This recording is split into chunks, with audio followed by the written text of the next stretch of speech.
Haleluya. Ulangan 11. Hari ini saya akan sampaikan tentang ketaatan. Dalam Alkitab Ulangan pasal 11 mulai ayat yang ke-8 sampai ayat yang ke-13 dikatakan begini. Ulangan pasal 11 ayat yang ke-8 sampai 13. Ketaatan mendatangkan berkat, ketidaktaatan mendatangkan kutuk. Jadi kamu harus berpegang pada seluruh perintah yang kusampaikan padamu pada hari ini, supaya kamu kuat untuk memasuki serta menduduki negeri kemana kamu pergi untuk mendudukinya, dan supaya lanjut umurmu di tanah yang dijanjikan Tuhan dengan sumpah kepada nenek moyangmu untuk memberikannya kepada mereka dan kepada keturunan mereka, suatu negeri yang berlimpah-limpah susu dan madunya. Ayat 10. Sebab negeri kemana engkau masuk untuk mendudukinya bukanlah negeri seperti tanah Mesir, dari mana kamu keluar, yang telah ditabur dengan air, dengan benih, harus kau airi dengan jerih payah seakan-akan kebun sayur. Tetapi negeri kemana kamu pergi untuk mendudukinya ialah negeri yang bergunung-gunung dan yang berlembah-lembah, yang mendapat air sebanyak hujan yang turun dari langit. Suatu negeri yang dipelihara oleh Tuhan Allahmu, mata Tuhan Allahmu tetap mengawasinya dari awal sampai akhir tahun. Jika kamu dengan sungguh-sungguh mendengarkan perintah yang kusampaikan kepadamu pada hari ini, sehingga kamu mengasihi Tuhan Allahmu dan beribadah kepadanya dengan segenap hatimu dan dengan segenap jiwamu. Bapak Ibu saudara-saudara yang terkasih dalam Tuhan, tentunya Tuhan memberikan pilihan kepada kita.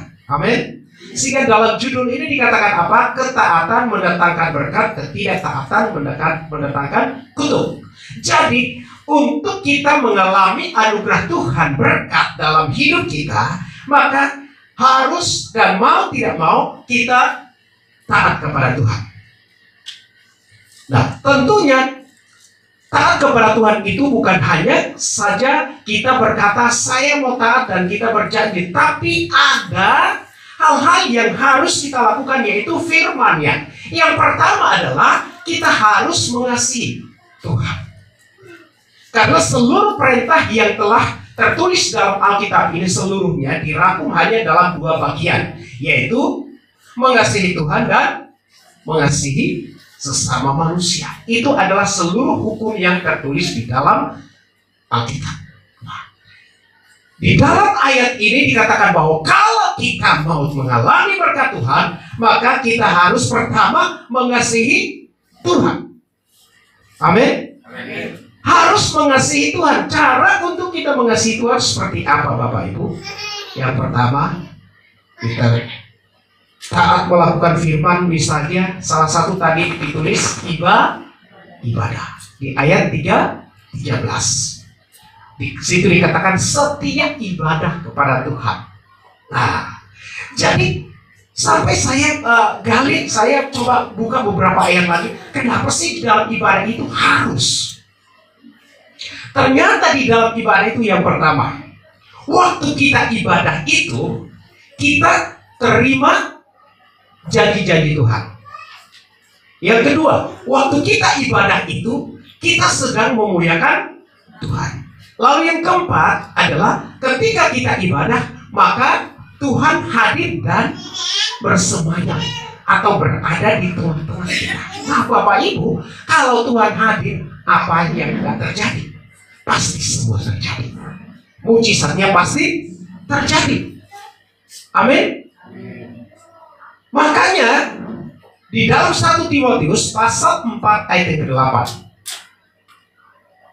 1 Timotius pasal 4 ayat yang ke-8.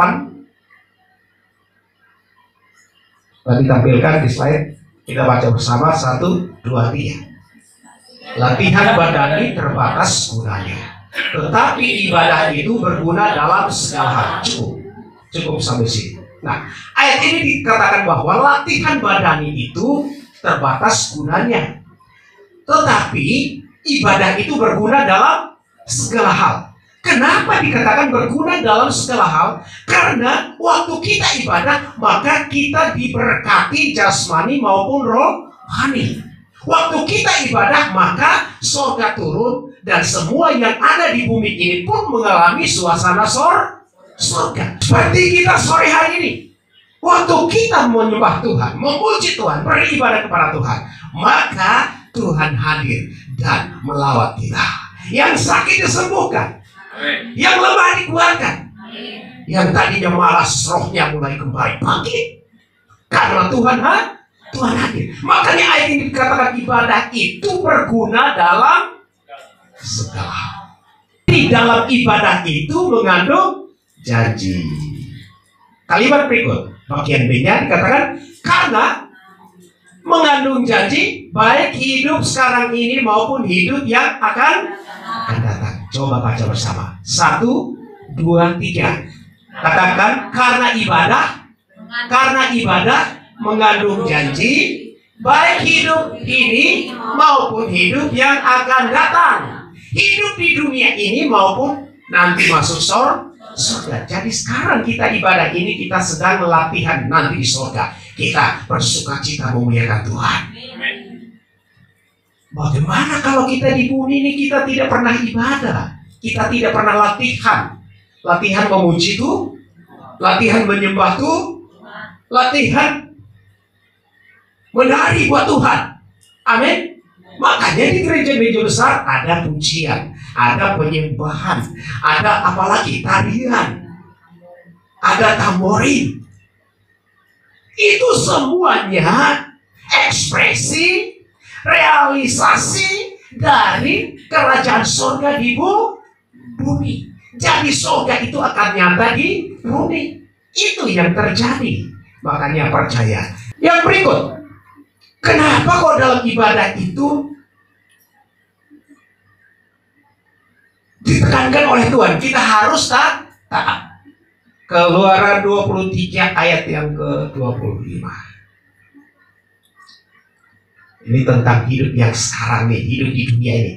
Tuhan menjamin hidup kita di bumi ini. Oke, kita baca. 1, 2, 3. Tetapi kamu harus beribadah kepada Tuhan Allahmu, maka Ia akan memberkati roti makananmu dan air minumanmu. Dan aku akan menjauhkan penyakit dari Halo. Amin. Tuhan akan memberkati roti makanan kita dan air minuman kita. Dan Tuhan akan menjauhkan segala penyakit daripada kita. Mazmur 91 dikatakan, walau 1000 rebah di sisi kirimu dan 10.000 di sebelah kananmu, itu tidak akan menimpamu. Dan itu terjadi bagi orang yang setia taat beribadah kepada Tuhan. Katakan amin. Dan ingat, semakin kita setia taat kepada Tuhan, Tuhan akan semakin menyatakan kuasanya dalam hidup kita. Jadi apa yang kita tabur ibadah, kesetiaan, ketaatan kepada Tuhan, maka kita akan menuai segala kebaikan dari Tuhan. Ya. Yang berikut adalah kita harus selalu pegang pada janji Tuhan, perintah Tuhan. Ya, perintah Tuhan itu adalah di dalam Perjanjian Lama 10 hukum Taurat dibagi dalam 2 bagian. 1, hukum yang pertama sampai yang keempat adalah mengasihi Tuhan, dan yang kelima sampai yang ke-10 adalah mengasihi sesama manusia. Tujuannya supaya ada balancing, seimbang antara jasmani dan rohani, antara Tuhan dan manusia, atau Tuhan dengan umatnya. Supaya jangan sampai kita bilang takut Tuhan, tapi kita benci sesama manusia. Betul? Makanya Tuhan mengajari kita supaya kita taat kepada atau pegang kepada seluruh perintah Tuhan. Ya, jadi bukan hanya firman yang enak kita pegang, firman yang nggak enak kita, itu buat orang itu, buat orang lain, bukan buat saya.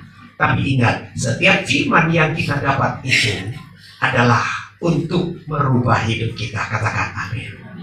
Firman itu akan merubah hidup kita. Firman itu akan mengajari hidup kita, sehingga hidup kita semakin berubah dan menjadi seperti Kristus. Tujuannya untuk kebaikan kita, baik jasmani maupun rohani, Bapak Ibu. Dan bukan hanya untuk kita, tetapi bagi keturunan kita, anak-anak dan cucu kita. Dan supaya lanjut umurmu di tanah yang dijanjikan Tuhan dengan sumpah kepada nenek moyangmu untuk memberikannya kepada mereka dan kepada keturunan mereka, suatu negeri yang berlimpah-limpah susu dan madunya. Jadi apa yang kita tabur hari ini, Bapak Ibu, setiap taat beribadah kepada Tuhan, maka kita sedang menabur nilai-nilai kerajaan Allah, kebenaran firman Tuhan dalam hidup kita, keluarga kita, dan anak-anak kita, supaya mereka itu masa depannya itu baik. Karena Tuhan berjanji akan menyediakan hari depan yang penuh harapan bagi anak-anak kita. Amin. Ada ayatnya enggak? Ada. Yeremia 29 ayat ke-11. Aku mengetahui rancangan-rancangan apa yang ada padaku mengenai kamu, untuk memberikan hari depan yang penuh harapan bagi kamu. Dan rancangan Tuhan itu bukan rancangan kecelakaan, ya, rancangan yang penuh damai sejahtera. Itulah sebabnya Tuhan mengajar kita supaya mulai hari ini, katakan mulai hari ini, aku mau taat, setia beribadah kepada Tuhan. Karena ada janji-janji Tuhan, baik hidup sekarang ini maupun hidup yang akan datang. Berikan kemuliaan buat Tuhan. Haleluya. Lalu yang kedua, janji Tuhan bagi kita yang sudah tua. Ada enggak? Ada ayatnya. Yesaya 46 ayat yang keempat. Yesaya 46 ayat yang keempat. Firman Tuhan katakan bahwa sampai, ayo kita baca bersama yang sudah berkeluarga. 1, 2, 3. Sampai masa tuamu aku tetap diam, dan sampai masa putih rambutmu aku menggendong kamu. Aku telah melakukannya dan mau menanggung kamu terus. Aku mau memikul kamu dan menyelamatkan kamu. Wow, Tuhan tanggung hidup kita sampai masa tua.